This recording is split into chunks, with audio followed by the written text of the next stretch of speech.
Here we're on the homepage of Hamster Combat, and what we need to do is to connect our Town Wallet.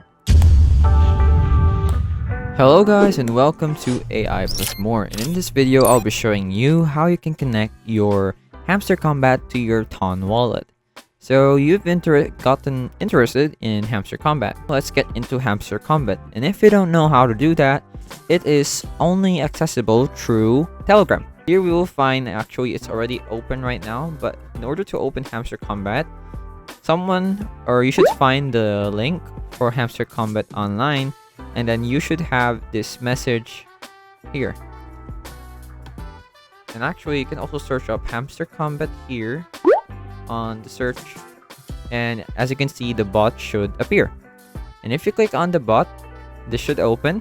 And in order to head into the game, you just click on play here on the bottom left side of the screen.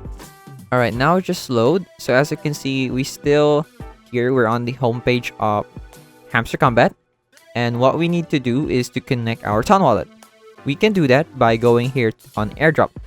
So as you can see, we can't really withdraw anything on Hamster Combat, but there are task lists telling us what we could do, which is connecting our Town Wallet. And we just need to click on this, and as you can see, it's currently connected. So let's connect our Town Wallet. Just click on connect your Town Wallet, and then just click on open wallet in Telegram. And you just need to click on connect wallet here, and as you can see, it's now connected to our Town Wallet. And that's it. That is how you can connect your Town Wallet to Hamster Combat. I hope this video helped you, and I'll see you in the next one. Thanks for watching. Hello guys, once again this is Kim, and I would like to thank you all for watching this video, but don't forget to subscribe to the channel to get more free tutorials for your everyday needs. And come on, once again, let me tell you, it's free, okay? So if you change your mind, you can always unsubscribe later on, but I would suggest not to do that. Please, please, please, please.